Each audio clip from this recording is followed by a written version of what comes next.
Good evening and welcome to tonight's main podcast recording for the week. I am joined by only one of my colleagues. Carl, how are you doing? I'm all right. Not too bad, thanks. I was having a good laugh there just before we came on, so yeah, let's go crack. So we are invariably we end up being slightly late for each of our podcast recordings, but this time we are slightly late because we were waiting for somebody that's just been on with Joe, and instead of coming on to ours, just went and got in bath instead. So hopefully at some point, he did actually call it while we were sat in the studio waiting. Called it. Hopefully at some point Luke will also join us. I did put out a video. In fact, he's joining now. I did put out a video earlier from the bath.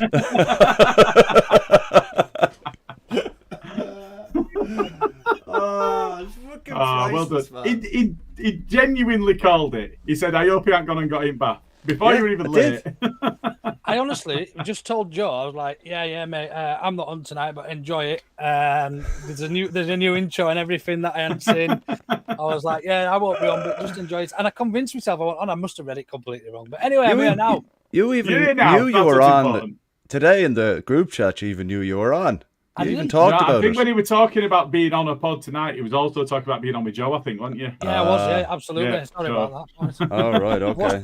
I've washed anyway, we're good. Good. Excellent. Yeah, at least you're not in the bath still, that's all right. Bath I've ever had, though.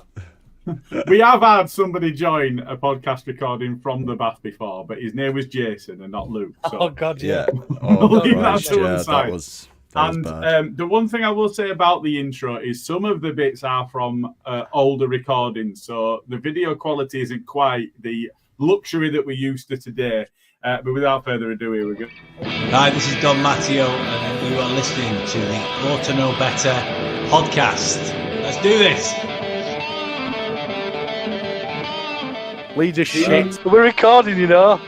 Oh, shit. We're the good staff. I don't think we've got the personnel. You can fucking laugh all you want, you absolute bellend. I think about things, that's why you lot are idiots. A melted version of a dick that's been shrink wrapped. The absolute elite shithousery of this.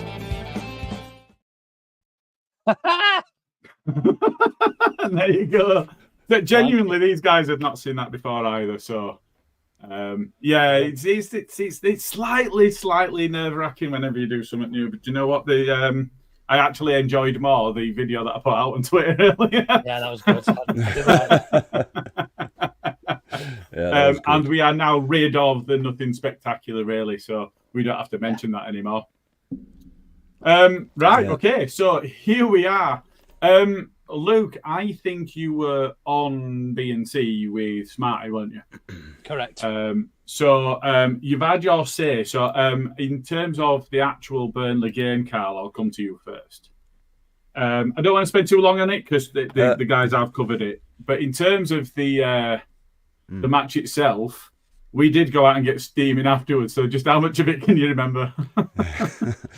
Well, thankfully I wasn't steaming while I was watching it for a change, so that makes a big difference. I thought we started very brightly. It didn't last very long.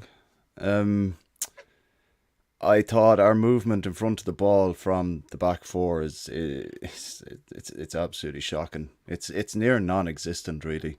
When we start to play it out from the back, we look like we're just going to play it out wide every time. There's nothing like there's a big hole in the middle of the pitch and it's just there and no one's in it looking for the ball. I didn't think Burnley offered an awful lot. I thought Burnley, to say we had 72% possession and 17 shots. And I think they had like 4 or 5 shots or something like that.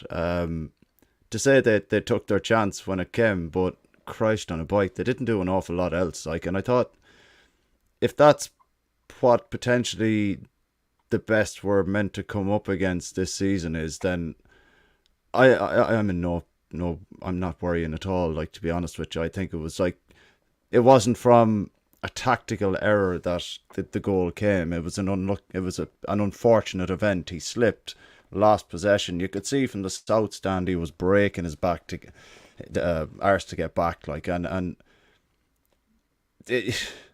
I know you had one guy coming in from the middle, so Bogle didn't know where to go and he left it too late.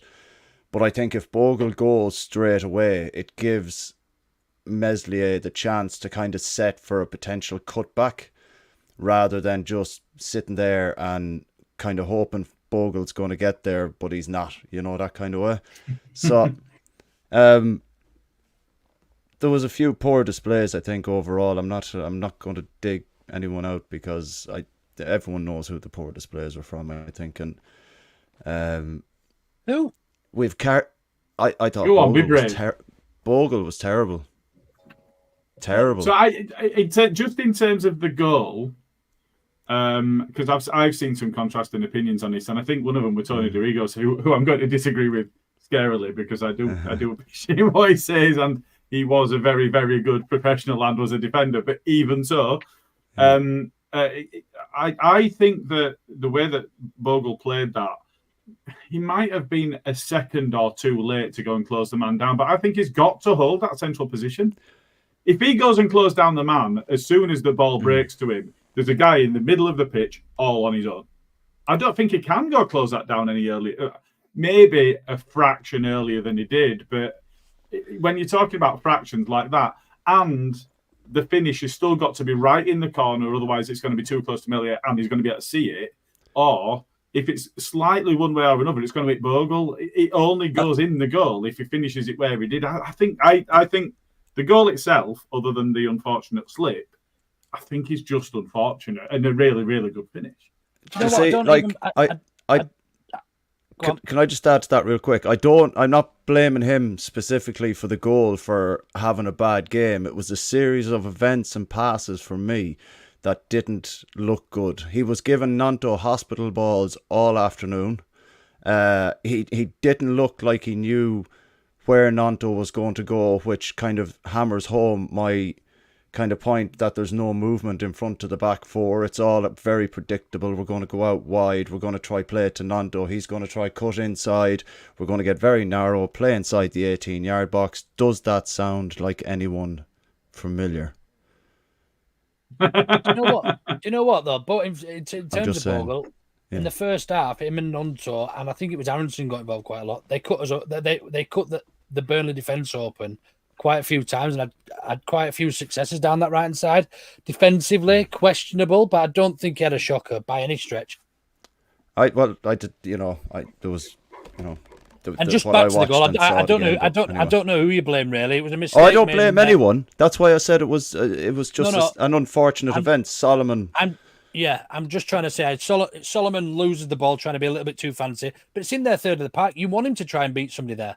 Yeah, that's where we should be doing it. When we've called people out for Ruta, and even before that, Rafinha early on when he was trying stuff in our own half and losing the ball. Had he passed it back to Ampadu, we'd all be like, for fuck's sake, what's he doing passing it back inside when he can beat his man? So look, high risk, high reward, and ultimately it was a high risk move, and we got punished for it. Yeah, like that. I'm not blaming anyone for that particular. I think you bang out of order for having a go at them all for that, Carl. Go on, Carl. Who else? Who else? I thought Aronson was poor. He didn't really. What? Yeah, he's played better. Like you look back at the Sheffield. You look back at the Sheffield Wednesday game, how he played in that game compared to how he played against Burnley. Aronson was our best player on Saturday. Okay. Hear me out. Aronson was the best player. Aronson or potentially Solomon for me. So if you go on SofaScore, and I don't necessarily disagree with this, I just found it interesting. Their highest rated player for us was Gruev, which I found interesting. I think he does the easy stuff well though. He crabbed quite a bit. Yeah, but he crabbed quite a bit, and I think that's one of the things when people are looking at Farke, and if we touch on the changes that were made, one of the concerns I had is we were on top before we made the subs, and all right, we weren't necessarily cutting them open in any way, but we were really on top.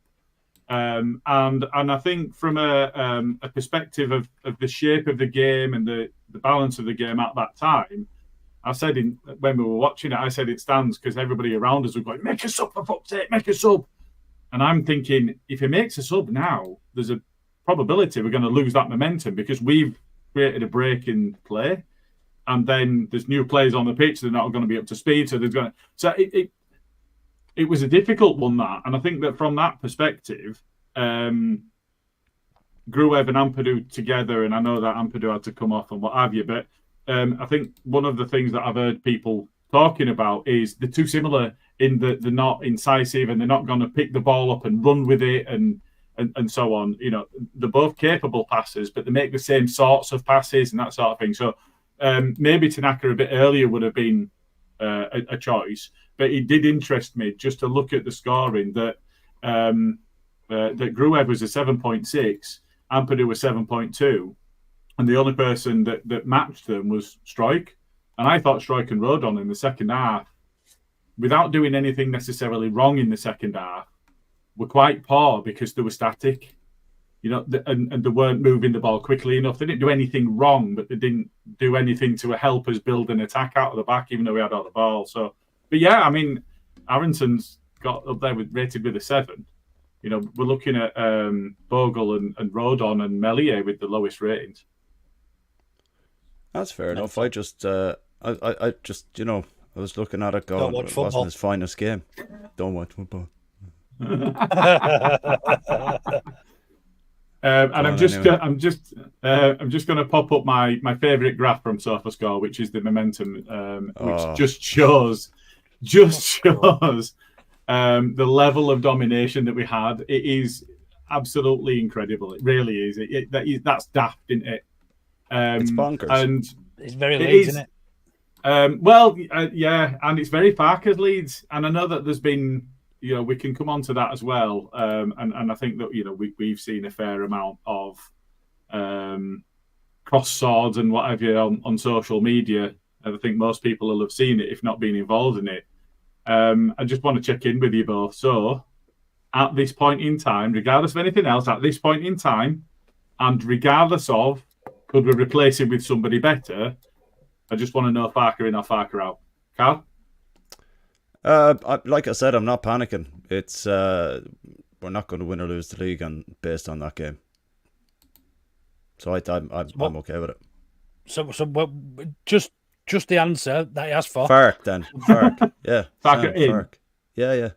In. Right. No point shitting the bed yet. Farke in. Yeah. So I must admit I'm not as steadfast in my Farke in as I was. But I'm not Farke out. I'm still Farke in. I've had encounters with some people on Twitter where I've been playing devil's advocate to a certain extent. Where I've been going, you told us we had this great squad and this great side, and now you're saying that it's going to be difficult for us to get 3 wins out of the next 5, even though 2 are at home and Cardiff at worst side in league. But you know, I am doing quite a bit of maybe not quite fishing and trolling, but you know, like bordering on that maybe. You don't change at this point in the season if you're a well-run club, regardless of anything else. Because if you've decided that manager's for you, and 5 matches in, you're changing, or 6 matches plus including cup, you're changing your manager. That you're not a well-run club, are you? No, nothing should be able to happen in that timescale to make it go from yes, you're the man for us to no, you're not. I would like to hear people's arguments in the comments for the reason and for Farke out. Bryn said his in-game management and decisions are an utter disgrace. Well, tell me what our best manager in the best part of 30 years is his in-game management and decisions were, because bringing Tyler Roberts on was not the answer. Making substitutions in the 70th minute and doing the same thing over and over, playing Dan James at number 9 was not the answer. But we still all love him. So, bit of push and shove here. We've got to be a bit realistic, haven't we? I don't think his in-game management decisions are a disgrace. I think he can improve on them, and I think the second half was a disgrace, and that's what we're all reacting to. Aren't we? We're reacting to losing the game and that second half performance. Let's be honest, because the first half we were fine. And realistically speaking, it was poor in the second half. It really was. And that's why there is such a reaction, though. That's why we're not being proactive and actually thinking, well, actually, Daniel Farke put us on the best unbeaten run in 70 years or whatever it was last season. Yeah. You know, we've only lost once in the league this season. we've arguably, for me, only played poorly in that second half this season. West Brom was a bit magnolia. It was a bit bland, but I think we went there to get a point and to actually get 1 point more than we did there last season, which wasn't. If we'd have won the games we should have won earlier in the season, we'd have gone to West Brom and taken a point from there and said that's a great point. That is a great point. But because the Portsmouth points were 2 drop points, weren't they? Absolutely, yeah. But we played fucking well against Portsmouth. It was just a mad day. Yeah, but we didn't, and then you then you go and get another draw in domino effect. Yeah, absolutely. But I don't think there's any reason for people to freak out just yet either. Like, you know what I mean? I just need to address a couple of comments before we can move on here. They're not entirely related, but Clive T's in the comments saying Bielsa was the best at in-game management. He totally turned games around with his subs and tactics. Now, the one thing I want to say that, and I'll bring you both in on this, is his in-game management, out of many of the managers I've seen before him, not necessarily since and whatever else, but his in-game management was actually quite poor, I thought. I thought that, and that might be down to the caliber of subs he had available to him, which were also quite poor.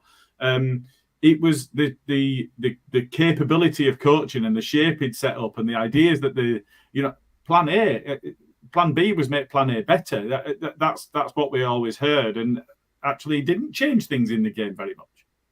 Have I completely lost the plot on that? Have I forgotten what it was like, or is that? No, Clive's just living in his own little fairyland because he does it every week. He just tries to get a reaction when actually it's him. Look, he said you're talking total rubbish. It's you talking total rubbish. You just don't want to remember that because you've got this vision that he was the best thing since I read. And yes, he was. He changed the whole outlook on the city, not just the football club. And look, we've got nothing but love and respect. So that other comment that would be Bielsa haters, fuck off. This is rubbish. Absolute rubbish. Off, like, it's just, that might be the worst ever comment I've ever seen on it. In fact, you can fuck off. I've had enough of you. I've had enough of Clive tonight. I'm not ready for him. I was having a lovely peaceful bath, man, and I've been dragged into listening to fucking Clive. Now, I mean, just going back to the comment I made, and then I'll bring you in, Carl, because I just wanted to get your say on it, so that we all have an equal opportunity. Is the caliber of players he had on his bench? We don't need to comment on that because it just wasn't what it should have been. But in terms of Bielsa changing games with his tactics and his substitutions, in-game management, Carl, your recollection on this? You can say it. It's okay. You're among friends. It was make Plan A better, I guess. Like, but there was other times when he, like, I think one of the things that I think about when he thinks his Plan A isn't working and he goes to Plan B was against Leicester at home, where we set quite deep rather than kind of being very high up the pitch so that we didn't get caught with Vardy in behind. And I was kind of thinking, well, there's your Plan B. Just sit a little deeper but do the same thing, you know? That's the only kind of Plan B that I ever really saw. Like, but I think his in-game management was hampered, I think, with his substitutions because of the squad that he kind of had. You know, he always made it very clear that his squads had a 3-year cycle and they needed updating after 3 years, and the board didn't back him. It's as simple as that, and that's basically why we're in this position now. And the one time I would actually counter everything that I've just said actually is Man City, because that needed in-game management. You know, Liam Cooper got sent off and we still managed to somehow eke a full 3 points. That wasn't even in-game management, Gilly. I would argue that was doing Plan A still with 10 men on the field, and they didn't expect it.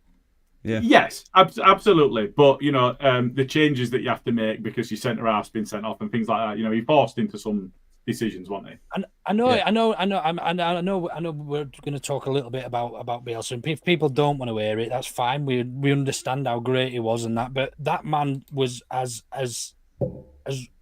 what's the word I'm looking for? He was as reluctant to make changes or different changes as more than anybody else we've had in the club's history. It was bring Alioski on, bring Shackleton on, and bring Tyler Roberts on, and that was it. You know, albeit as you rightly say, we didn't have a squad even comparable to what we have now. So I think had he had a better squad, then we might have seen something different. But it was he was very, very rigid. He didn't like it, so he didn't like making too many changes. And it was his way or the highway, as we know. And the Lord and Savior in Pablo Hernandez got dropped to the bench for a long time because of it. Yeah, absolutely. Yeah. Kicked up a stink, fine. got taken off. So okay, so we're all none of us are panicking. I still love him. Manager. I love him, by the way. I do love him. I'd have him back tomorrow. I'm not going to get his name tattooed across me head or anything. And I think you're right. The ethos of the club, but actually the impact on the entire city, wasn't it? So no, we do, but we're still where we are now, and we're not panicking, and we're all Farke for now. Did I have a dream? Hang on a minute. Somebody just mentioned Ian Ward there. Did I have Stuart Dallas? What would give now for a player like him? Did I have a dream that he was back playing for us or training or something? He did train. He's gone now. He's gone. It was before he retired. Like he was back training with us. Yeah. No, he's retired from football now through injury. He's actually been coaching with Northern Ireland. Yeah, I believe. Well, we released a video though the other day of him scoring just out randomly, didn't we? That goal against City. Really randomly. Yeah, it was during the international break. They put out a load of clips of different goals throughout the time off, like. But they put Dallas. I read into it. I thought actually, do you know what? He's is he back? Is that what you thought? You're digging a little too deep there, hey. I must have had a dream about it as well, though. Because I remember in my head seeing him run around and on a training video or something. So yeah, I must have dreamt it. He might be coming back on a coaching level. You never know. Hopefully. I really hope he does. I was just thinking Tyler Roberts what I play. Now, Scotch Gaz actually loved Tyler Roberts. He really did. Like race. At his moments. He's a handsome man, Dallas, as well. I can understand why I had a dream about him. Yeah, that's true too. Soiled. I mean, yeah, I'd kill to have a player of that caliber. Prime Stewie D. I'll have that back. Thank you. But he was another when we signed him. He wasn't that good until Bielsa took him. Well, I mean, he was a left winger when we signed him. Yeah, he was. He was quite good, but not to the. I mean, he was all right, but he wasn't. Yeah. You wouldn't expect him to have gone down in leading out of folklore history, would you? No, definitely not. And I'm glad he did. When we first got him, no. Absolutely. Luke, you had an opportunity to cover the Burnley game. Is there anything that you wanted to mention before we move on? Not really. Don't read too much into it. If that's the best we're going to come up against this season, or arguably the best team in the league, then I don't think we've got a lot to worry about. Those sort of games will happen, and it won't be the first and it won't be the last this season. It's how we react to it, innit? We got to go down to Cardiff now, who've picked up 1 point all season, conceding 11 goals and scoring 1. We're just going to go and give it. I know, but look, this will show what sort of character and what sort of confidence is in and around the dressing room, because we have to be going there and putting some on them and winning comfortably. Not necessarily even on the score sheet, but just controlling that game, playing them off the park, and I don't expect any less. In fairness, no, that's fair. Cool. All right. Well, before we actually get fully off of Burnley, we just got a bit of this. Auto no better predictions. Nobody got a point. Let's move on. So I like football, but Burnley can fuck off. They can indeed. Carl, you had an update in terms of the first month of the season pertaining to a particular player that actually you've just dug out for being shit. There's a thing. Do you want to give us an update? Well, Brendan Aronson got Player of the Month, sponsored by JD Sports apparently. And fair play, Brendan. One bad game doesn't make him a bad player, so he deserves it, man. He didn't have a bad game. Do you know what? And I'm actually like, you know what? I was very, very quick to say, don't ever. When he went on loan last season, I was very, very quick to jump down and say, don't ever want to see anybody back. Not one of them. But he's silenced his critics, and he's come back in, and he has made a difference to us. Do you know what? I liked the fact that he just went and did a newspaper interview straight away with the YEP and Graham Smith. I thought You know what? Nice to do He's that. got the balls to do it. Like, you know, it's more than could be said for Verber. Like, and like we slated him last year, which, you know, rightly so. Like, but I think to show that kind of guts to come back, face the music, and perform over the last month the way he has, I think fair play to him. You got to hand it to him.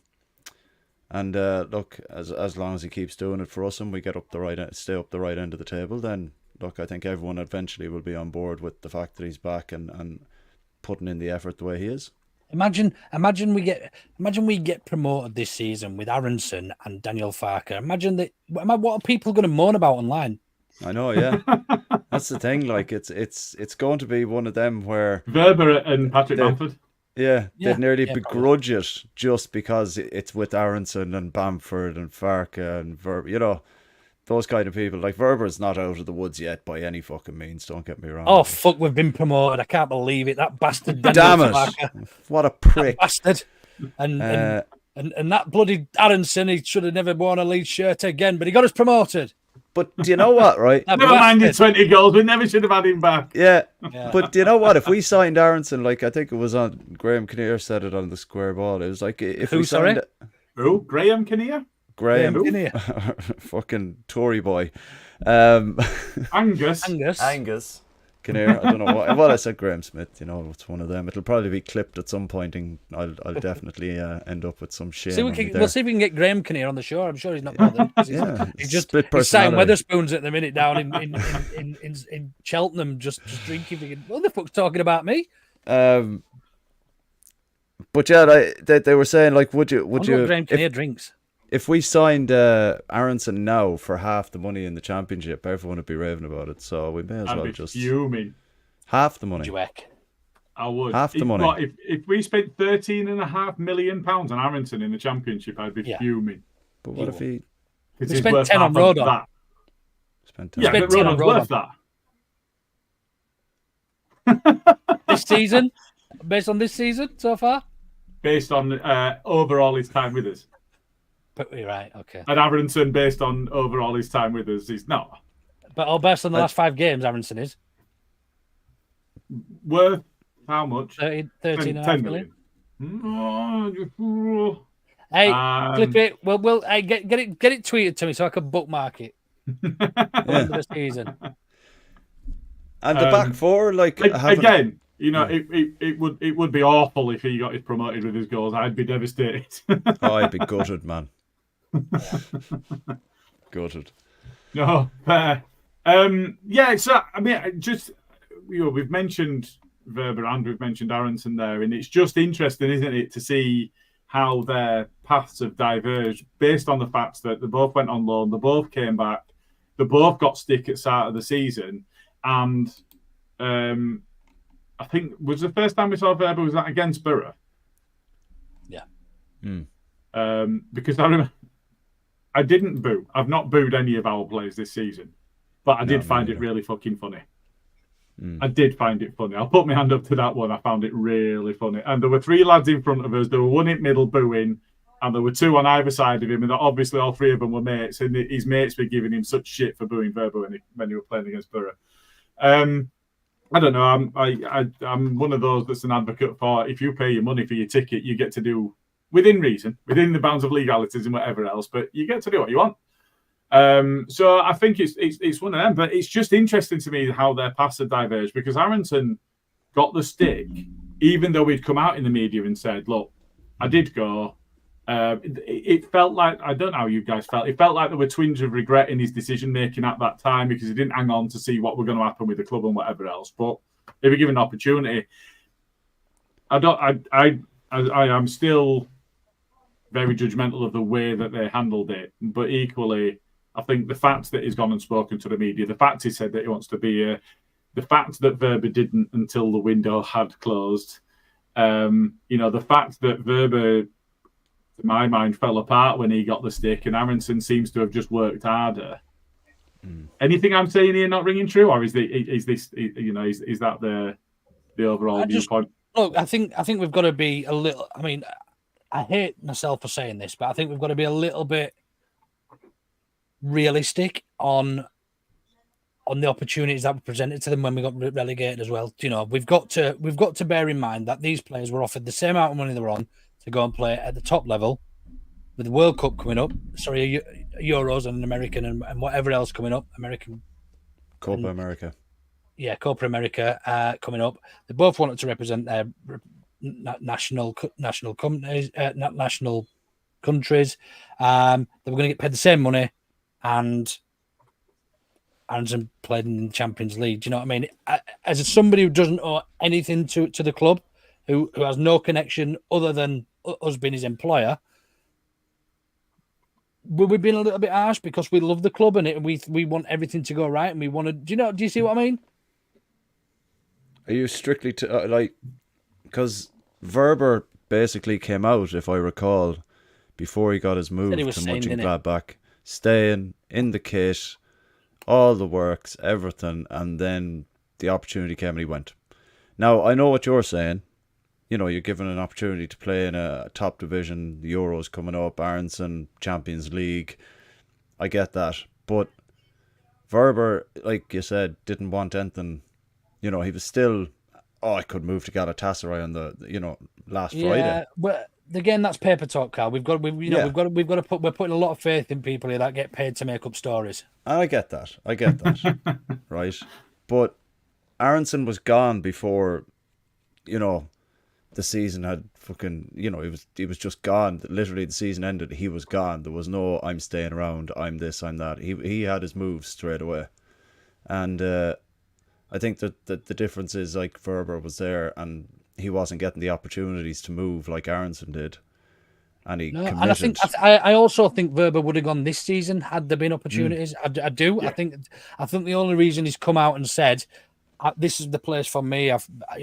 He's had to do that pretty much because he hasn't had any other options. Isn't it? Yeah, absolutely. PR, completely. So I do feel slightly different about them both, but this time last season, I felt exactly the same about them both. Did you know what I mean? So, but look, we've got to give him a chance, I think. Yeah. And Aronson's taken his by the scruff of the neck. Verber's a backup. He was playing in the Euros for his country 2 months ago. He's now a backup left centre back at Leeds United in the Championship. So, hey, life comes at you fast. Yeah, and just want to point this out. I'd rather have the two that are here now than this rat bastard back. Anyway. I'd have Aronson over Verber. You would not. I would, because on the basis that we fucked him off, or we did our level best to fuck him off beforehand, and he still. I just couldn't do with bumping into his mum. Well, there is that, but no, I think there are, and I'll be honest, I don't want either of them anymore. But I would be more okay with having Harrison, because I think not only would he be more impactful in the first team, but I think that because we fucked him about, there's a little bit more context and nuance to it. We fucked him about not signing him for 3 seasons when we just extended his loan again and again. So, I think there's more nuance to that. Well, I think Verber's worse. Well, they play different positions. Thing is, I'm not going to put Harrison at centre back, but you know what I mean. I think the level that they're playing at, Harrison's a Premier League player and Verber's demonstrably not. I've a few Everton mates back home, and they absolutely hate Jack Harrison. They think he's absolutely useless. I hope he gets him relegated this season. That would be beautiful. 0 points. I can't see it. I cannot see it. But they'll get away with it again, won't they? Oh, Gilly. Oh my! I mean, Robin Koch, he's gone. Put Robin Koch in the bin every single fucking time. Put him against. No, the question should have been Verber or Koch, because it's Verber that I dislike more than Harrison. Now, that would be closer, Verber or Koch, but it's still Koch. I would rather have today's Michael Brown back. Your votes are going well. Would you have Harrison back? 19 votes have come in, and 20 votes, have come in, and 19 of those have been for no. I said no. Harrison? Yeah, I just said I'd rather have him than Verber, that's all. Ah, right, okay. Sorry. I did say I wouldn't want them back, either of them, but I'd rather have Harrison in the squad than Verber. I wouldn't have Harrison back, but he did score 4 in a game once, which was the bollocks. Fair enough, fair dues. that belter at Newcastle. Oh yeah. An hat-trick at West Ham. Yeah. I mean, it was half decent. He didn't do it enough, did he? That was his problem. Nah, it was so hot and cold, wasn't he? Yeah. He's a prick now, though. So anyway, let's get off the subject of dickheads. Thanks for that, Carl, for bringing that up. There was just one other thing that I just wanted to mention before we move on to the next bit is Joe Donoghue shared a stat. There's no goal from a corner since mid-February. Most shots and most XG from set pieces without scoring in the Championship this season. Set plays are an issue for Leeds at the moment and have been for a while. Time to start thinking outside the box, quite literally. Luke, what do we do? Set piece coach, Teckham Shaw. Well, I mentioned this on Joe's before. Do you remember when we brought, was it Vio or Vito in under Christensen and Hernandez scored a free kick and we were like, our prayers have been answered. We've got a set piece coach and we've just scored from a free kick. And then we didn't score again and Christensen got sacked after like a few weeks afterwards. So, look, set piece coach. I'd be very surprised if we haven't got one already. I would be very surprised, but does he need sacking? Possibly. Are we that type of team that scores? Are we an old school Burnley, John Dyche side with a big lad up front that can score a lot of headers? Arguably, Rodon and Striker are our only threats in the air. I would say that probably the only two over 6.5 foot, or 6'2", 6'1", 6'2". I don't think we've got many others over that height. So we're never going to be a massive. Sorry, Byram's about that, isn't he? I think Byron's maybe 6'1", but he doesn't start anymore. So I'm. True. So you say put Melly up front. Yeah, I mean, in terms of our attacking threat, we don't play that type of football. I would like to see some short corners taken rather than getting it in the box, because ultimately, if we've only got two players in the box that are only over 6 foot, and the opposition have got 5, law of averages says you're not going to win many balls in the box. You know. Especially given that all of ours are 5'5" to 5'7", if you look at all of our wingers and so on. Yeah, and so I'd like to see some more set pieces, actual routines, I think, because it's not working for us. We've never been good. This isn't something new under Daniel Farke. We were shit at them under Bielsa. We were shit at free kicks and corners for years. Yeah, and we were even worse at defending them under going back to Bielsa. So it's something that you've got to sort of marry up and weigh up your options, really. Do you want loads of big lads on the field who aren't as mobile, or do you want a Willie Nonto and a Solomon and players who can excite you, I suppose? But I don't know. I don't read too much into it, I don't suppose, because it'd be nice to have somebody who can take an attacking free kick and hit the target and excite me. I don't think we've really got that. I know Gruev scored one last season, didn't he, directly from a free kick? And he were unlucky, but at Portsmouth, he were unlucky against when he hit Woodwork as well. Yeah. So he can take them. It's just he doesn't. We can talk about the issues. Carl, I'd like to be the first man from a corner. That'd be a start. We do though now. I don't think actually the corner taking are the issue. It's actually the second phase. It's 99% of the time cleared by a defender or collected by the goalkeeper, and it's repetitive. It's almost, you might as well just give a goal kick. Actually, fuck it. We can't get excited about corners anymore, can we? Or free kicks that are out wide or whatever. You know, usually that is a corner or a free kick in an attacking position. It's like, fine. Yeah, you might as well just leave 6 players back and 6'1", is he? Bloody, he looks small on pitch, doesn't he, Rothwell, for 6'1"? He does, doesn't he? Yeah, I'd guess 5'10", 5'11". I didn't realise that. Although, to be fair, if Rothwell's on the pitch, he's behind the ball rather than trying to get his head on it. Yeah. 6'1". It's usually him rather than Gruev, isn't it? If Rothwell's on the pitch, rather than Gruev, usually. He looks. Maybe just his style of running. He looks relatively compact, but he doesn't look 6'1". But even still, they obviously don't trust him with his head because he sits around on the edge of the box when we're taking corners or takes a corner. Well, he got a few. He got 5 goals or something for Southampton last year. He can hit a free outside kick. the box, like so. He can. Hit a free kick. Maybe that's the reason for it. Cheers, Russ. Thanks for that damning with praise. I'm giving this God that Harrison off, but good pal. He's on it. Knows what he's doing. Smart is less on the fence. I'd rather have 300,000 volts in my shit pipe while having a bath with you lot than have that fake manicured little drip back in our team. Plastic Mank 2. Yeah, fine. Is he on about Harrington? He is, yeah. Ryan He's makes a acting point weird. here. Top Knot Harrison was different gravy. Now Maybe we're that's the talking. thing. It's Samson. Yeah, Took his hair off and all his powers have gone. Yeah, that's what it is. Rothwell is a free kick taker, Paul, but he's very rarely on the pitch. I think he got 25 minutes at the weekend, and he seems to be second choice. And I think we'll come on to that when we talk about potential lineups at the weekend and what we might change because, it's not working with Ampadu and Grove for me. It's not. So yes, we will come on to that. So, but before we do that, Carl, I'm going to come to you because I quite like to do a little bit of this. Hey, has got a shit tick this week, my little sparrow-fact. Still, without doubt, the best fucking intro we have. Like, without doubt. The man won't show his face anywhere, but he gives us that gold. We're working on it. We are working on it. There's a little chink in the armour there that I'm just focusing on now. We might get there soon. Yeah, definitely. I was asking Smarty there if he'd sort out a few things there in the group chat. I don't think he's done it. No, he hasn't. But I did load this absolute dinger on. This is it's a contender for shittest take of the season so far. But someone, celebrating that they met Dan James whilst out in Leeds today. That's a nice thing, really nice. This is the reply.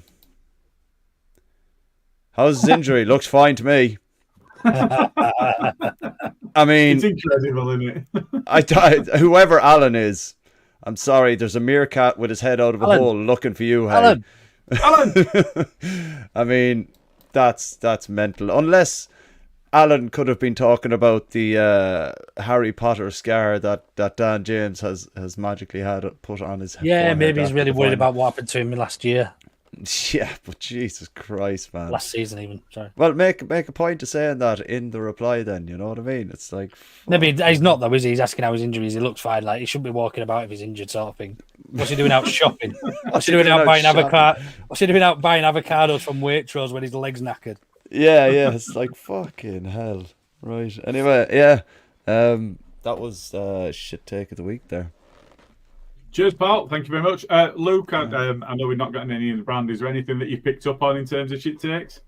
Just everybody writing us off or after one loss this season. All of you twats online that are just boring me because I premeditated it. I knew as soon as we lost a game, I could have actually written down probably a list of 10 people on Twitter who would have been relishing in it, and there they were. So yeah, get a grip, get out, get some fresh air, and don't enjoy the good times if you don't enjoy the bad times. Fair enough. There was just one other thing from me, which is going back a long time, but I don't know if you've seen the Under the Cosh update. Is this different? Sammy Ento's tweet putting the L in Elland Road. There's 2 L's for starters. And he played 25 minutes and was sofa score rated 6.5 or 6.4, I think. So you really showed us. Go on, hero. Anyway. Yeah. Definitely hero mentality, that one. No, I don't know if you managed to see this. Have you seen the Under the Cosh with Big Nige on it? I haven't watched it all. I've watched the clip. I've only seen the clip. I'm gonna watch it all, and I have only seen the clip myself. But basically, all of the other players that had been playing with England in a major tournament, which was it Japan and South Korea that had been over to? Yes. I think it might have been. It was definitely some over that side of the world. Long way to go, and training all the time, and then long flights back. And all of the other players that had been with the England setup had, I think he said a month. And he'd had 12 days from stopping training with England to being expected back at Elland Road. And he were there, but then they'd announced a visit to Australia, I think it was. Pre-season tour to Australia. and he'd gone, do you know what? I just can't. You're not going to get the best out of me this season if I have to go to Australia because I'm knackered. I need to recharge my batteries a bit. And yeah, apparently Vegetables got on the phone and went, if you don't go on that tour, you don't play for Leeds again. And that was it. We're done. And that's what Martin walked back in after the telephone conversation and said to Robbo, you're playing this season. Yeah, and that was it. We're done. Robbo went, yeah, right. That's crazy. Possibly the best keeper we've ever had. Certainly, I mean, right up there in terms of certainly my lifetime. You'd think, yeah, my lifetime, yeah, definitely. So, yeah, it's a funny. I mean, people will say, well, we had Seaman, and Seaman were great, but he wasn't somebody that you would consider a great for us, was he? So, yeah, he did a lot of his best work having left us. So yeah, no, that's kind of skirting round on the shit take because it was a shit take from some time ago, but it's only come to light recently. So I just wanted to mention it. So in terms of moving on then, so I just wanted to have you got an update on? It sounded like you put a poll on, Luke. How's Harrison getting on? It finished. It was some 90% to basically fuck off, and actually, I'm surprised that it was almost as high as 7 or 8% that were interested in having him back. Wow! But yeah, no fairs. So yeah, in terms of next steps, then. So you mentioned Cardiff, but we're kind of on the skirted around it. They have been fucking abject so far this season, genuinely abject. And I think it is 11-1 their goal difference, and they've got 1 point. Carl, it would be the most Leedsy thing Leeds would ever Leeds to go there and get beat, wouldn't it? Yeah. It's almost a 10-man Wigan situation, isn't it? Yeah, I wasn't going to say it, but you fucking said it. Yeah, it is a very Leeds thing to do, to go there and to lose that game. But you know what? Sometimes the trend has to be booked, and you know, maybe this is the game that we look at and we're like, yeah, okay, well we came away with that and we're unscathed. That's quite nice, but there is always that possibility. I don't look forward to these kind of games. I like, as much of a kind of tough game that Burnley was potentially meant to be, I was looking forward to that more than I am looking forward to Cardiff away, considering how they're playing, like you said. And what you say, it was like 8 goals against and 1 point. It's 11 goals. 11 goals against and 1 goal. 4. Excuse me. Yeah, it's a potential banana skin, but I think we thought that about Sheffield Wednesday as well, going off how we played against West Brom. We thought there might have been a potential banana skin there as well, but we were good at it away Wednesday, weren't we? But they are poor. We were very good against Wednesday, but I also think that Wednesday are probably a more capable side this season than Cardiff seem to be already. Like, so I'd like to get ahead of myself and give a massive scoreline, but I think I'll be quite conservative about this one. You know, I'll just be like, hold your horses, mate. We just want to know about. I'm not going to give it. Like, I'm going to wait, because you know we'll have every fucker in the comment giving a prediction. Then we don't need to know what your political affiliations are. You right. Be conservative in your own time. All right, okay. But don't reform yourself. But yeah, I think the game against Cardiff, I think we're going to go into that like we're a wounded animal now at the moment, and Cardiff aren't going to want to play us, and I think we're going to have to be up for that game, and I do think as much as I'm not looking forward to it, I think we can get a positive result. You know.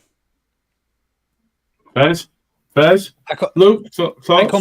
I completely disagree. I think it won't be close. I think we're going to actually go down there and absolutely school them, which usually means we'll lose. So, yeah, I think we'll see a real reaction when you think of how we played against Burnley, and they are arguably one of the best sides in the division, and we absolutely, we outplayed Burnley, and looking at the what's that graph called? Do you call it the momentum graph?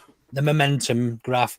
And look, we didn't even look like conceding other than that mistake. So I don't think we're going to concede. We've got so much attacking prowess. Can we break them down? We showed that against Burnley, who are a good side at this level. We could. We did it 2 or 3 times and probably should have had a penalty. Against Cardiff, we'll do it 5, 6, 7 times and we'll be far more clinical. I expect us to absolutely romp them. Go on, sorry. No, you're all right. I was just going to say, you've reminded me of a different shit take, actually, because I saw on Ref Watch that Dermot Gallagher had said it's definitely not a penalty, and it absolutely is a Stonewall penalty for me. It is. 100% Stonewall, and it don't matter what angle you look at it, he's tackled him from behind, and I don't give a shit if he gets his toe on the ball or not. If you tackle from behind, it's a pen, because it's a foul. Anywhere on pitch, it's a foul, then in the box, it's a foul. Absolutely, man. You took the words right out of my mouth there. Anywhere else on the pitch, that's a foul. Doesn't matter. And therefore, it should be in the box, shouldn't it? It's not a different threshold. There's no concept of a different threshold for a foul. A foul's a foul. Not only is it a foul, it's a tackle from behind. Yeah, it's the tackle from behind part of it that makes it 100% a foul. Like, he goes through the player, literally through the player, to get the ball. Holiday beer. So if Guinness or San Miguel want to get in touch and sponsor the pod, then we're all ears. Or just want to sponsor my drinking through the pods. That's great. That Dermot Gallagher thing on Ref Watch is a load of fucking. It's a waste of time anyway. He just supports his mates as closely as he can. Yeah. Yes, he'll say they were wrong when absolutely wrong, or when it's one of the massive sides or big, But it's a waste of time. It's just a box ticking exercise, and it's actually when we've got an ex-professional referee on here, and he's right. Do you know what? Might as well get Jimmy the ref on. I say, get Jimmy the ref on there. Get truth. Absolutely, get truth. I met Jimmy the ref's grandson at the weekend, and what a ledge he is. Yeah, no, he's a credit to his family, and I hope Jimmy the ref's well. Yeah, fair play, Jimmy, if you're watching. Yeah, hope you're doing well. And it looks like he's made out of plasticine as well, does Dermot O'Leary, doesn't he? Not Dermot O'Leary, Dermot Gallagher. Dermot, are we on about? Yeah, Dermot O'Leary's mixed up. Which is one of them. I quite like Dermot O'Leary. He's not a knobhead, is he? He's Dermot Gallagher's the one who looks like he's made out of plasticine, doesn't he? He's just gone like that. Have you ever heard him actually talk in, like, he does like a guests on a podcast in Ireland sometimes? He is a proper dub, like. He's a Dermot Gallagher. His accent is fucking strong as any dub you'll talk to in Dublin. Honest to God, find a video of him next time you're on YouTube. He talks like that, and he goes on like that, and he say he has to tone it down when he's in England on the telly because they don't understand him. Because they don't understand him right now. Yeah, but his is a lot thicker. He's actually from Dublin. I'm only putting it on like. Ticker, you see, that's how it gets when you go further west. E.T. Fair enough. That's from the comments. I just want to spin through some of the comments, and I get that we're going back, but we're going to come back onto Cardiff. So I'm just going to spin through some of the comments because I've forgotten to. Just Joe says, so from that intro, Luke's been on roids and Jay's hair is a shocker still. Ha ha ha. I'll take that. I mean, I've obviously been training well, but it's I don't think my testosterone levels could handle anything like roids because I'm angry enough. It sounded like you said you take the roids. No, I said I'll take that being on the roids. As in the comment, not the roids. As in the compliment, because I'd be really an angry person if I was on something like that, I think. That's a fair point. Yeah, no, I don't want to meet roided Luke. Carl says, I'd be more concerned with the refs game rather than any of our players. Most of that team have had one session before that game because of international duty. Okay, good point. He then went on to say, we didn't lose because of the ref, but we also didn't win because of the ref. Now, we didn't really touch on it, and I've not managed to listen back to the BNC, and I don't know if you did. The officials were abject. I mean, they were terrible, and it wasn't just the penalty. It was everything. They were giving throw-ins when the ball's not gone out. They were missing throw-ins when the ball had gone out. There were all sorts going off. And there was some... I don't think it was a particularly nasty game, but there were some challenges in that should have been dealt with. And there could have been a red card before the war. Mostly for the wasting time and stealing yards on touchline and that sort of stuff. Have you watched the Ampadu challenge back on Hannibal. Hmm.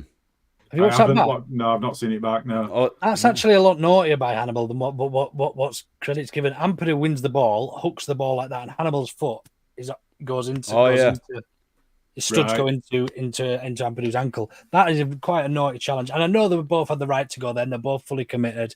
I just wish it was the other way around, and Hannibal didn't get back up. The rat.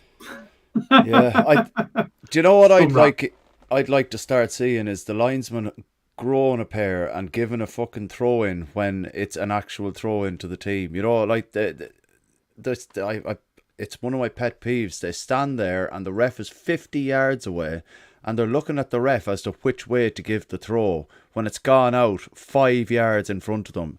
And it fucking drives me mental, man. Fucking just sort it up. Make a decision. Give it, or just put your flag down and fuck off. Give it to a fan and let them do it. Like in a Sunday League game, because they're absolute shite. Anyway, sorry. It's been not fair.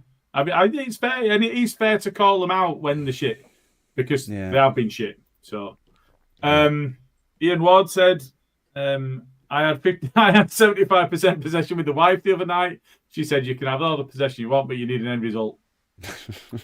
I mean, fair play, Ian. I hope you get that sorted. Yeah. We'll move past that one. Paul Brennan, very, very regular with us. Total respect to Brendan as a point to prove. He's totally committed to Leeds United because top lad is doing the business on the park. Gets my total backing. All he's that way. Mm-hmm. You can't argue that, can you? He is giving his. I think that's we've alluded to it many times, as have many other Leeds fans. His total commitment's what we demand. The quality might not always be there, but total commitment and total effort, that's what we demand. And you can't say that that's not what you get from him, even if he is a rat.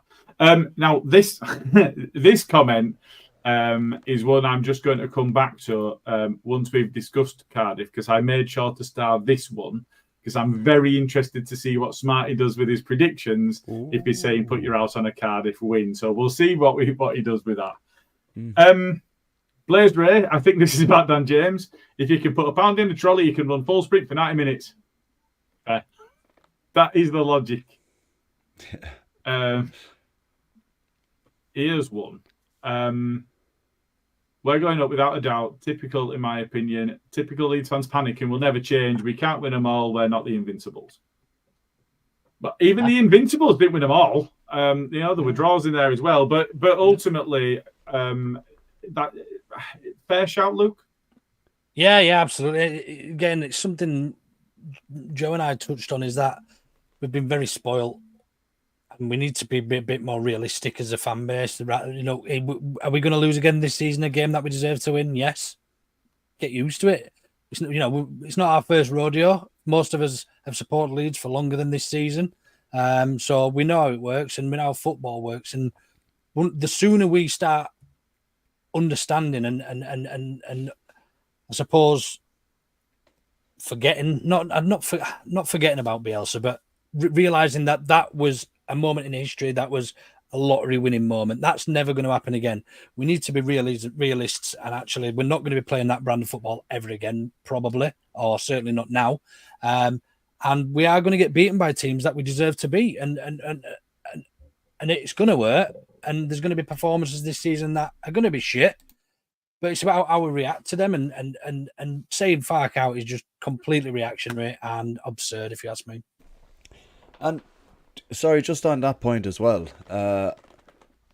I see a lot of people freaking out as well online, and I'm kind of looking at it going, last season was a freak 1 in 20 years season where 3 teams finished on 90 plus points. That's not going to be the case this season. The calibre of team that's come down from the Premier League this year isn't anywhere near as high quality as the calibre that came down last year. It's not going to, I'm calling it now. 80 to 84 points is going to win the league this year. That low? I don't know about that. Yeah, I'm telling you, it's not going to be as high as people think, and I think that's. Would you like to have £20 for charity? That it's higher than that, and I'll put £20 on for charity. Yeah, If it's a charity, it's going to. Yeah, I'll definitely do that. Between you and I. So yeah. if it's over 80. 85 points, yeah, I get to choose 40 quid towards charity. Yeah, 20 quid. Sorry, you're 20 quid. Yeah, yeah. And if it's below 85 or below, I'll give you 20 my charity. Charity. Yeah. 85 or below, 86 or above. That's that's the threshold. Fair. I'll play referee on that one. Well, I said 80 hang on a minute. Did you not say 84? I said 80 to 84. Okay. So it's 85 and 85 and above, or 84 and below. 84 and below. Yeah. That sounds fair enough. No bother. Yeah. Another 20 quid to charity, either way, that'll do. yeah. Well, if it's going to a good cause, I've no problem doing that. So I've got a question on that, Luke, and I think that this might just be related to the psyche of Leeds United fans in general. But I think there's a thing about, and this has been a frustration of mine until you kind of reflect on it and think, well, I've got that wrong somewhere. There's a thing about sides beat us that don't deserve to beat us, so why can't we do that to other sides when we don't deserve to win a game? So it's frustrating when you do deserve to win a game that you haven't won it. But equally, we also don't seem to get those games when we don't deserve to win. But other sides do that to us. The problem there is the sides that do that to us deserve to win fewer games over the course of the season. I'd rather be the better team than get them pick up some points you don't deserve. And it's just an oddity, isn't it? I completely get where you're coming from, but then you've got to, I suppose, look at an opposite to that in terms of rule. We didn't deserve to beat Leicester last season, and we ended up beating them. And it wasn't even close at the end. No, twice. So yeah, I think you're right. But there's not many teams in this league with that squad and our management and our coaching staff and who what we've got at our disposal. There's not many teams that we shouldn't deserve to be beaten. We should go out to win most games this season. Yeah, I mean it'll be very disappointing if we don't. Yeah, And I am absolutely certain that Farke and the squad will be going to try to win every game. They don't want. Do you think we went to win at West Brom? I think there are one or two that they will play their way into a game of. So I think there would have been a game plan to try and take 3 points. Whether that's how it transpires on the day or not is a different matter, isn't it? But I think that if the Tory that Carl mentioned. Graham Kinnear, yeah, that's right. If we're in a position where Graham Kinnear is going on social media and onto fan-led forums and podcasts and whatever else, saying we've got the biggest wage bill in the league, can you then follow that up with going into some games with a mentality of we just want to not get beat? I don't think you can. I don't think you should. But I think you very much can, and I think you have to, because I think we went to play for a draw at West Brom. I think we would have taken a win, but I think we also just didn't want to lose. I think there was that type of game. You build momentum. We'd come off the back of a few dodgy results at Pompey at home and things. So I just think we wanted to steady the ship slightly there. I think it very much determines the season state, where we are in the league, who's where, who else is where in the league. It might come to a stage where we play Sheffield United away towards the end of the season. We only need a point to be promoted as champions. Would you play for a draw then? Absolutely. And I hope that is the case, by the way. But yeah, I don't think we can necessarily say at this stage that there's no games that we should be going not to win and not to lose. I think there will become a stage where actually you go into a game where we're playing a team in form, maybe potentially away from home, and a point away at a team in form would be a good point. I think the point at West Brom would be viewed differently had we had a good had the start of the season gone the way we felt it should have done, and it should have done. If we have, we should have hammered Pompey 5 or 6-1 on the day, realistically. So yeah, I don't think. I think just having the highest wage bill doesn't necessarily give you that gratification that you are the best team in the league. It just means that we pay our players more money. But you should be then, shouldn't you? If you're paying the wages, you should be attracting the better players. Look at Scum, though. How much are their wages and where are they in and they're getting it wrong. Chelsea are getting it wrong. It should be, not necessarily is. Yeah. Rashford's on 300 grand a week. Like that's dog shit. Fucking insane, man. It's insane. And Patrick Bamford has scored more Premier League hat tricks than him. Now that's insane. I genuinely dread to think what Sancho's on, having been at the Scum and then gone to Chelsea. It's just incredible, isn't it? And the signing on fees and agents' fees and all of that. Yeah, it's crazy. It's crazy. I'm not going to go down the rabbit hole of the fan revolution. I think there's more coming on that, but and it needs to. But that's something that's going to take time to build. Cool. Okay, we'll just carry on spinning through the last few comments. Paul Brennan says Dan James is a massive miss. We'll be pleased when he gets back fit and back in the team. He's going to find it difficult, I think, because Solomon has staked a place in that side already. I think Aronson, I know you hate him, Carl, and you think he's the worst player we've got, but but I think out of the players that we've got, Aronson's the closest thing we've got to a 10, unless you're going to play Nonto there. So, but the players that we've got in those positions, because I thought, Willie Nonto's score on SofaScore wasn't particularly high, but I didn't think he did a lot wrong. No. Yes, okay, he should be putting away. He should be putting away that chance. But I think he's played pretty well so far this season. So I think when Dan James is fit, he's going to have to bide his time. Lage is pushing as well. Ramazan is pushing for a slot in the starting lineup. So. Yes, I think Dan James has been a loss in that he'd probably still be playing if he hadn't got injured because he was playing quite well. But equally, it doesn't. I certainly don't think he automatically goes straight back in when he's fit, regardless of what you think. Just don't. Just on that, then, who would you make any changes to the starting lineup at the weekend? We'll come on to that in a second. All right. Danny Talk Sports says, I once saw Batty in the nightclub back in the late 90s when he was injured. Yeah. That's slightly different, isn't it? It's a little bit different if you're out in a supermarket. As long as he's not doing the worm down on the dance floor. Yeah. There's always a chance you can fall down the stairs of a fucking nightclub. Dr. Cox says, isn't there a big tribute from both sides to Saul Bamba? I really hope there is. I've not... Right, okay. Thanks for verifying. Yeah, I've not seen that, but... yeah, I know that he is somebody that is highly thought of on both sides of that fixture. So, yeah, absolutely brilliant that there is. Thank you very much. Russ Vernon says, Dermot Gallagher said it wasn't a penalty for Leeds because he got the ball. However, last week in the PL, there was an identical challenge and they gave a pen and he said it was the correct call. Yeah. Absolutely speaks to the point you made, Luke, in terms of just backing up his mate, whatever his mate's already said. See, it seemed like one of those where because they had the advantage of VAR in the Premier League and they didn't have it in the Championship, he's kind of gone with his mate going, well, he made the right call there because he doesn't have VAR, the little poon. Do you want to read this one out, Carl? Dermot Gallagher has 2 accents. He does have 2 accents. Can you read that out in both his accents? I couldn't do both of them, no. I could do one of them. Go on then. Dermot Gallagher has 2 accents. That's basically it. I didn't even know he was Irish until you told me he was from Dublin. Yeah. You should hear his accent, man. It's fucking mad strong.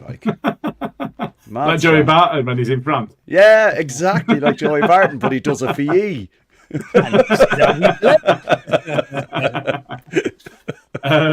Ian Bannister says, if we had a defence like we did when my granddad was a Leeds defender, it was a solid long time ago. Last 1946 defender Eddie Bannister, God rest his soul. Fair play. Fair play. Yes, that's deadly. We haven't had one of them comments in ever. Yeah, no, that's fair class. Play. Good on him. Yeah, I don't know who started that, not me. Yeah, so yeah, no, we can pick those up then. So you're late now, Smarty. You're fucking late, mate. Hey, that's no excuse being in the shower, man. He was in the fucking bath and he still got on for a pod. That was it. Commitment. There's levels to this, isn't there? Do you know what I mean? So, Cardiff then. So we look at how Cardiff has followed our fortunes as a club. And if you remember in the Cup when we went down there and we were still in the Premier League in 2002-2003, I think, season. And we got beat off them when we never should have. They should have been nowhere near us. And then coming off the back of COVID, and we went down there and we got beat. There's ones that just stick out, aren't there? And it's never been a nice place for us. It's never been a happy. Even when we've come away with points, it's just not a happy place for Leeds United to go to, is it? Horrible to go to as well. I don't know if you've ever been anybody, but it's a fucking cauldron of absolute cesspit. It's intimidating. I would say probably the most intimidating ground I've been to. Really? Yeah. Wow. Walking back to the car. Yeah. Have you been to Millwall? I've been to Millwall. Yeah, I didn't think Millwall was. Millwall wasn't as bad. No. Nah. I haven't been to either. I'm not saying you're wrong in any way. You would just think that.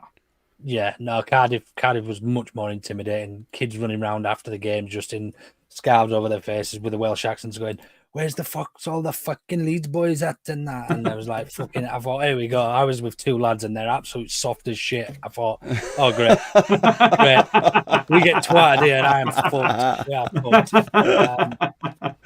are fucked. It was intimidating, man. And they're all up for it as well. Like, you know what I mean?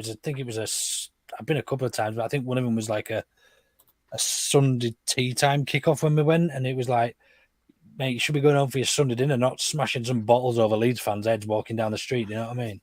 It was horrible. I don't know where. Like, is it just a Welsh English thing, or is it like we've never had? There's always been a bit of needle between Leeds and Cardiff. Yeah, but I don't know where it stems. Yeah, actually. that's the thing. Like, I don't know where it's come from. Like, the first I think it might have been because of back in the day when there was firms and Cardiff was quite a big firm and Leeds were quite notorious, weren't they? So I'm guessing it stems back to that. There's just always been a bit of needle.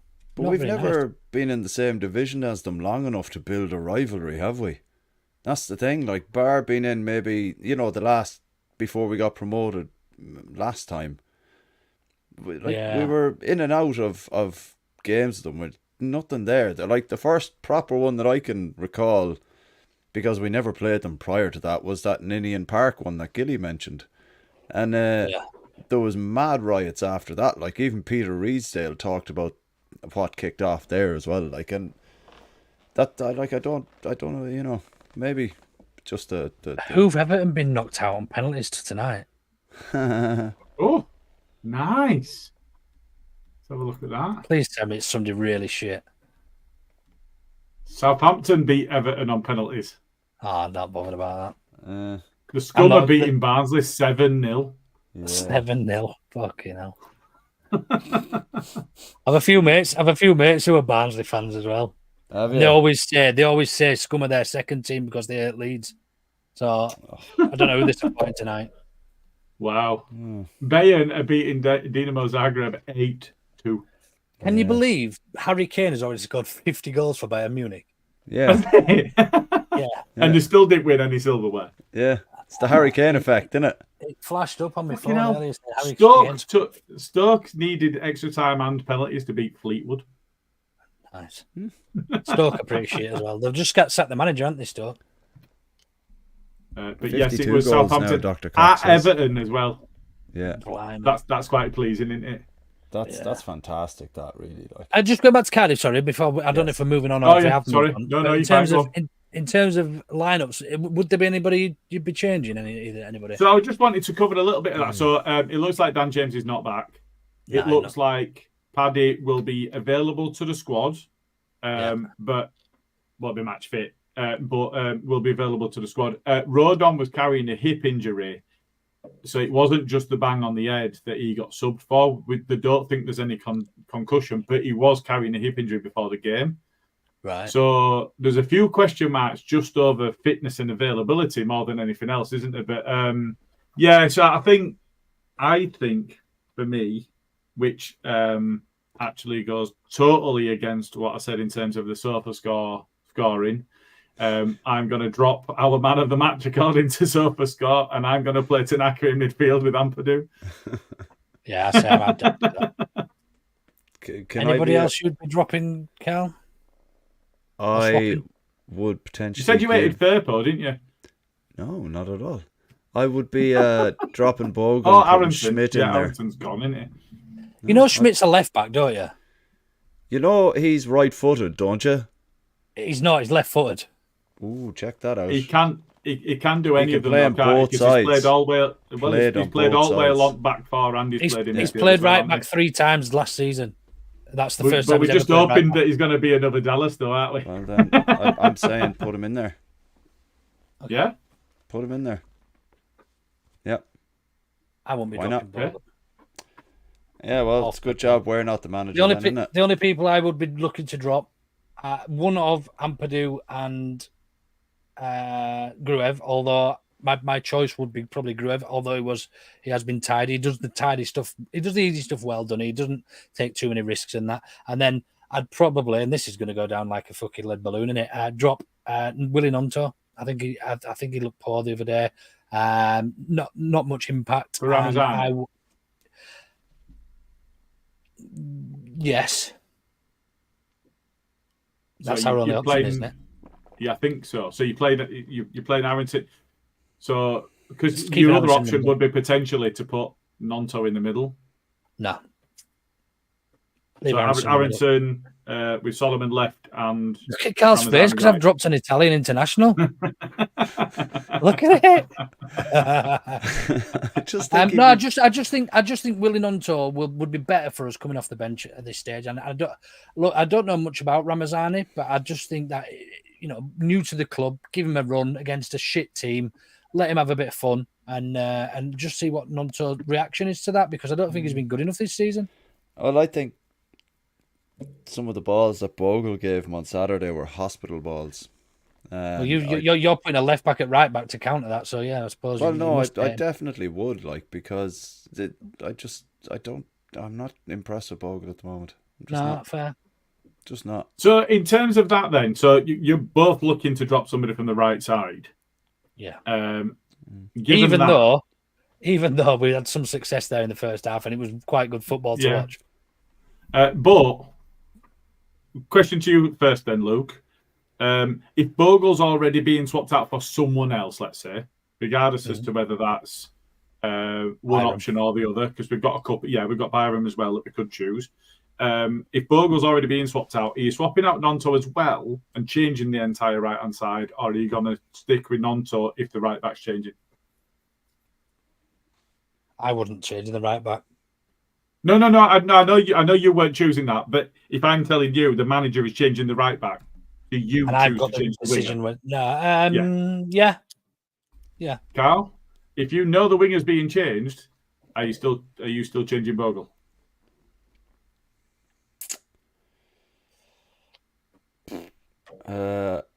Fucking hell, it's not that difficult, man. Yeah. Yeah. Well, no, I'm just looking to see if you've both got the courage of conviction. That's all. Yeah. If you're changing one, you change the other. Okay. Because I don't think Nonto played. I wouldn't badly change on them both Saturday. anyway. I was only changing one, so. Yeah, I need to. But I'm not changing Nonto. So either way, we both haven't a clue. So it's grand. You both Melio was the lowest. Melio with the lowest rated player in the team. Are you both sticking with him? Put Alex Kearns in goal. Fuck it. knows the club. Do you know what? What did Melio do wrong apart from not save the one shot that was on target? I think he actually made one save as well, didn't he? Or two? He didn't have much to do. I think the one that he made that looked good, I think that will go in over. But he got his hand to it, so you know what I mean. You've got to put it down as a save anyway, haven't you? But yeah, I didn't think he did much wrong. It was just lowest rated player in the rankings, and we've not even discussed whether we're going to keep him or not. Nah, keep him. And you're going to play Joseph. You're not tempted with Pirro? No, I think Not Matteo yet. Joseph needs some more time. Do you know what? Ideally, though, and this is going to be, I think Joseph was more impactful off the bench for his last season, and then people were complaining that he didn't have enough But time. he started against Chelsea. Yeah, he did, but he started 5 games this season. Yeah, but if we only look at last season in isolation, you're saying that it was more impactful from the bench. Actually, I would have liked to see him get more minutes from the bench last season. Do you know what I because think it he is? I didn't have think much in, did he? if he improves his movement, I think he's great. He loves it, but he loves playing on the shoulder. But because in a low block, the box is packed in it, and that isn't his game. It's not finding space and unselfish movement. That isn't his game. His game is being direct and getting the ball and running at players and actually using his strength and his pace.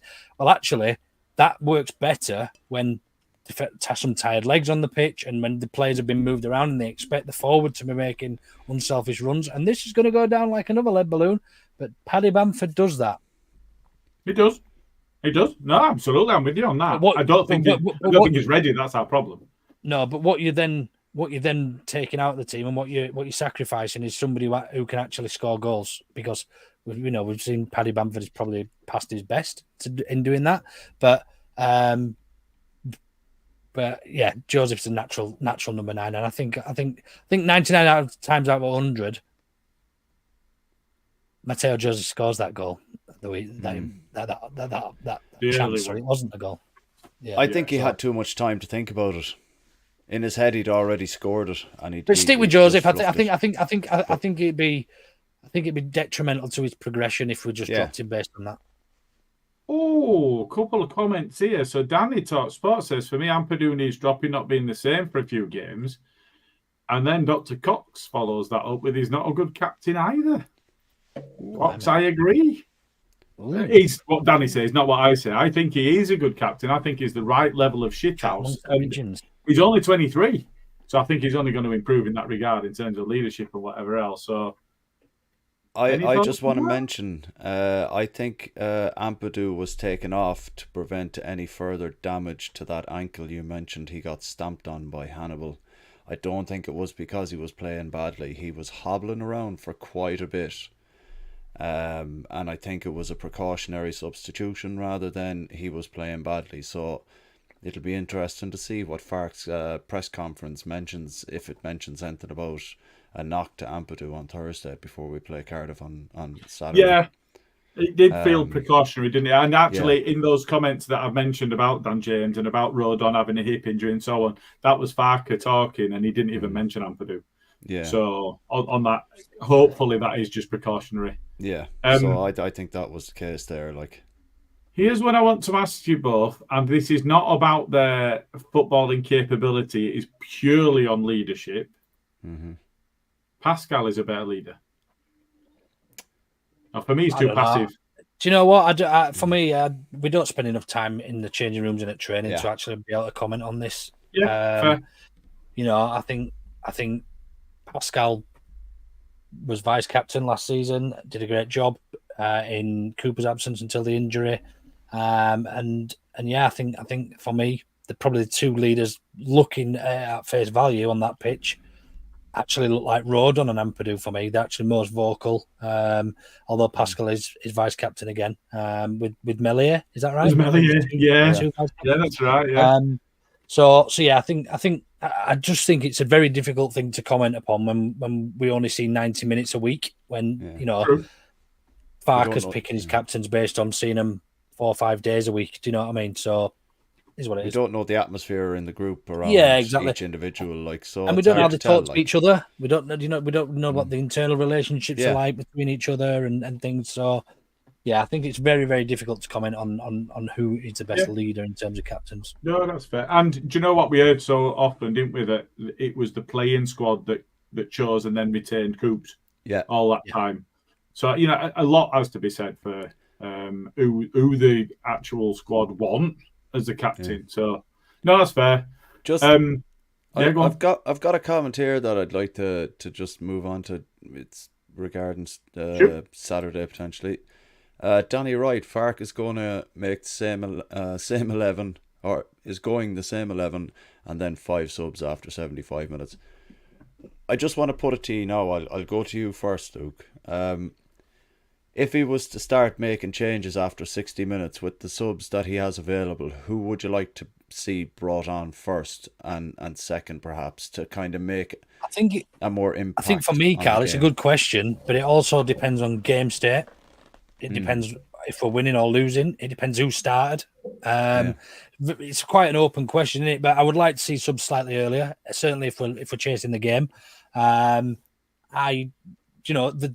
time he made the subs, it probably didn't need it because we just got a bit more momentum in that second half. We started peppering him a little bit, not creating a great deal, but we were sort of starting to get a bit bigger foot back in the game, and it felt like the goal was coming. And I think he negated that by making the sub. So I just think his substitutions could be a little bit more, rather than being premeditated, rather just be a little bit more reactionary. Actually, hold on, I'm not putting you on because to get we're in a good position at the minute. But I'd like to see the players that we've signed. We've not seen a lot of them. Tanaka, Schmidt, Ramazani, just players that our scouting team have gone out and bought that we don't really know a lot about because we're not international football scouts. So, yeah, that's really for me.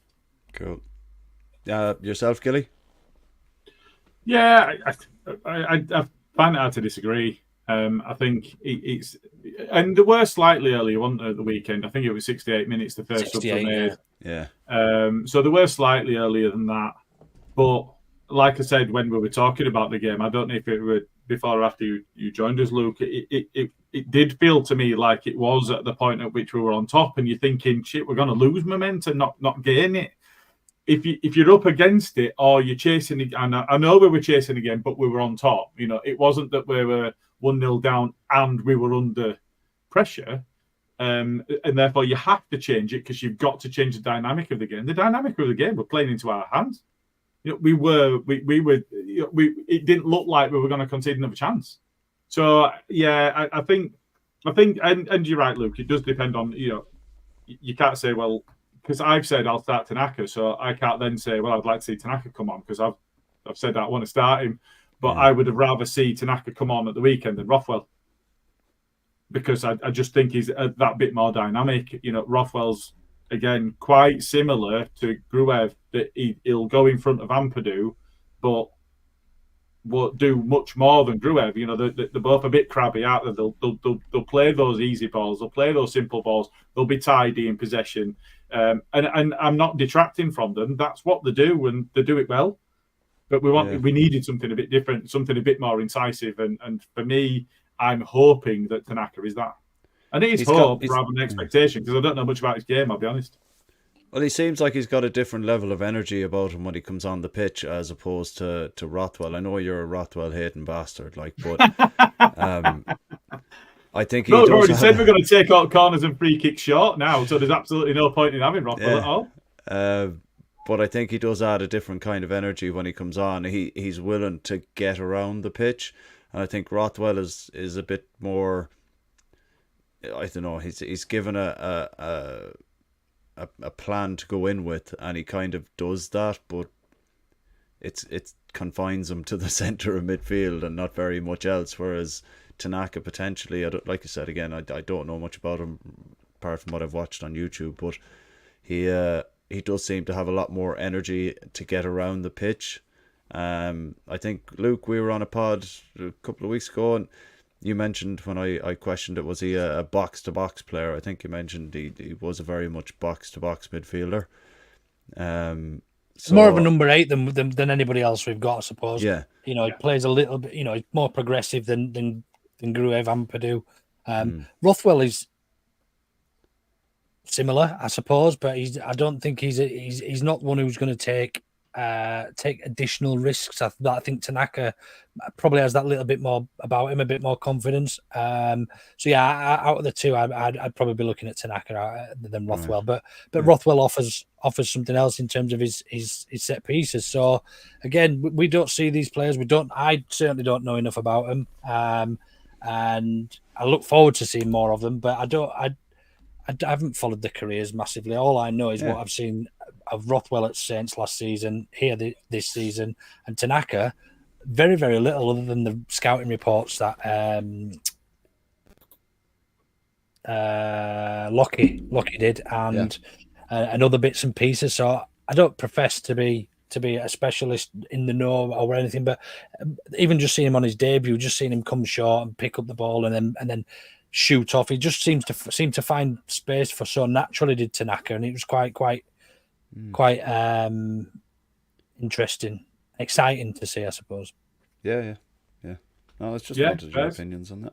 Fair enough. Luke, I just wanted to come back to a comment and come back to something that you'd said, because we'd said that we were not going to pick Pirot, and I think you're right in that Joseph does need more minutes. He's just got to settle into that role.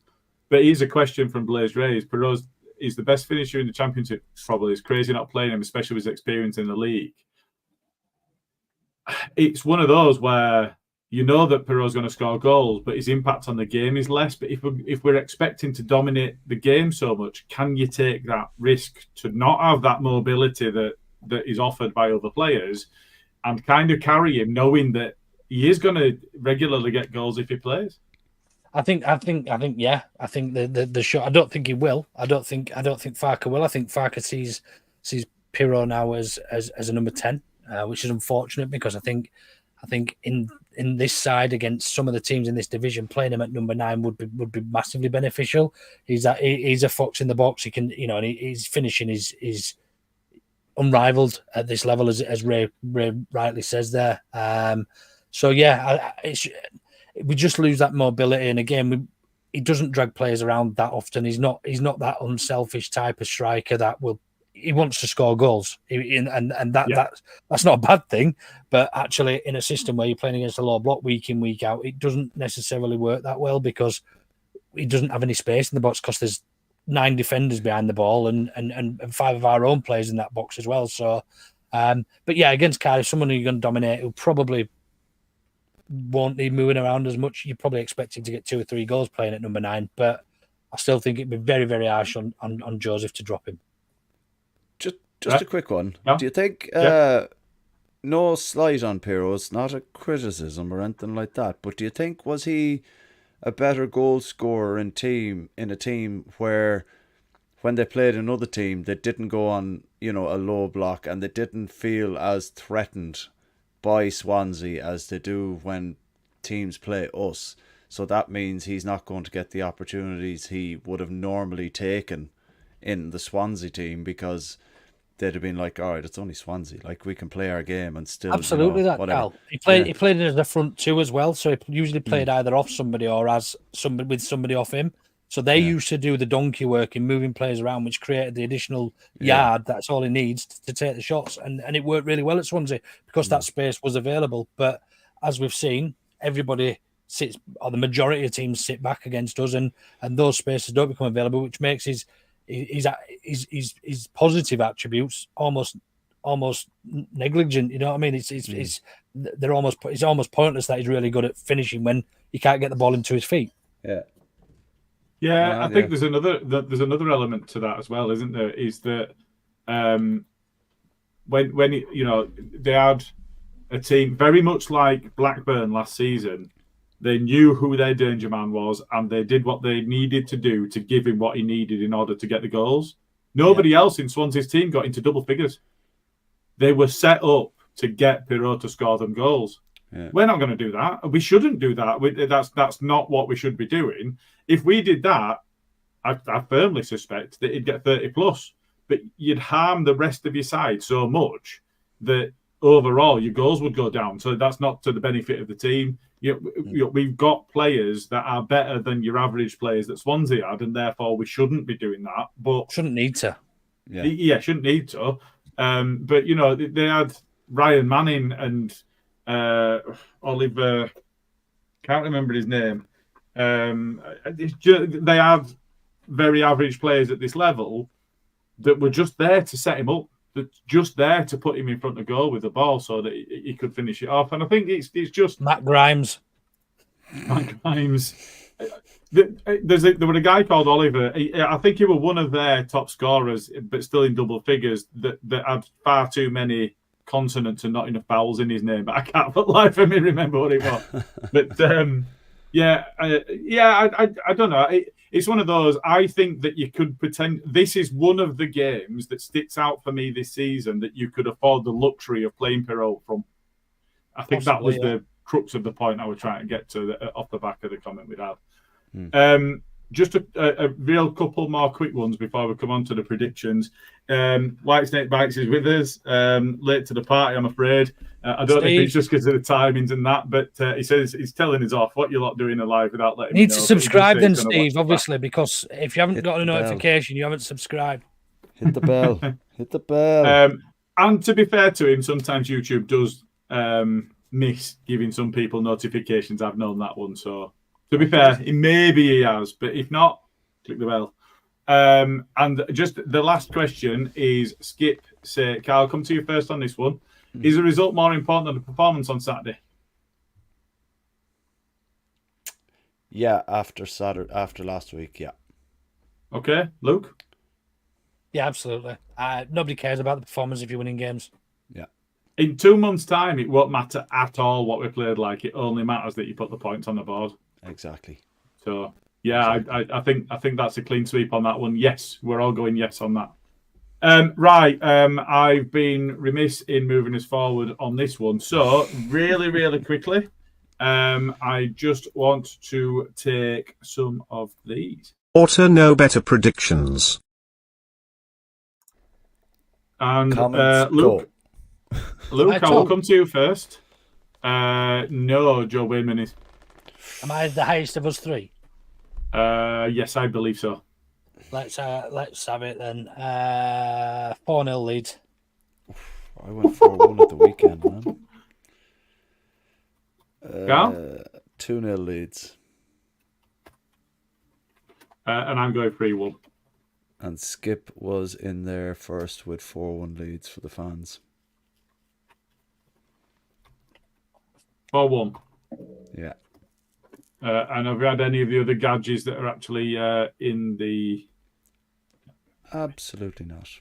No. That's just going to be a struggle to get that. Smart is obviously going to predict a Cardiff win, though, isn't he? Because absolutely. Oh, well, he has absolutely. to. I'm just popping that back up again. We've kept it in those comments. Yeah. Come on, Smarty. The internet doesn't let anything go, ever. You know this better than most. Jesus, I tell you what. Arthur's prematurely shot his load there. 7-3 Leeds. What? I'm assuming that's 7-3 Leeds. He's not talking about the other way around. One of the cup games on penalties or anything. No, it can't be, can it? 7-3. Can't be. Wow. Like, no Paul Brennan knows his shit. Oh, shit. Sorry. He knows that he's shit. He knows his shit. 4-0. Mateo Joseph to score 2 goals. See, I said 2-0. He could probably still score those 2 goals. So, yeah. Yeah, fingers crossed. Right, I've got one more thing to mention, but I'll come to you guys first before I do. Anything else you want to raise before we go? Yeah, I'm not a doctor. Not a doctor. Not a doctor. Happy birthday to my youngest sister, Jessica, who's 22 today. Happy birthday, Jessica. Birthday, Jessica.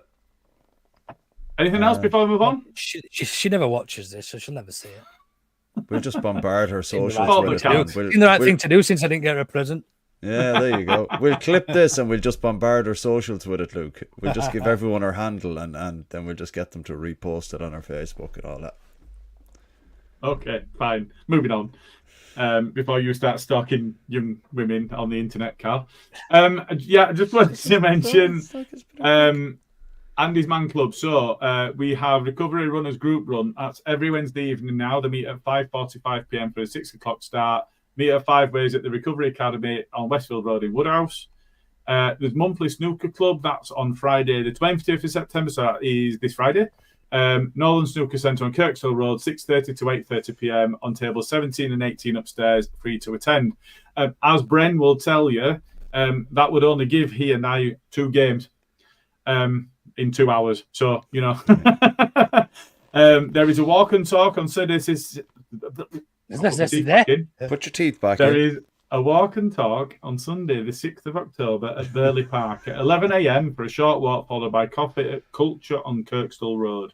Meeting point TBC, so we'll let you know on that one. And if you want to see regular updates and so on, go join Andy's Man Club Leeds Facebook page for any further updates.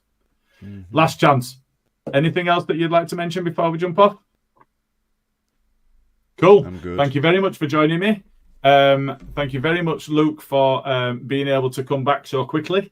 And thank you, everybody, in the comments. Thanks to Joe for the redirect, because it is appreciated. And thanks to everybody for getting involved in the comments and the Joe bombs and all of that stuff going off. So, yeah, and we will see you again for the Cardiff B&C. See you, pals. Bye.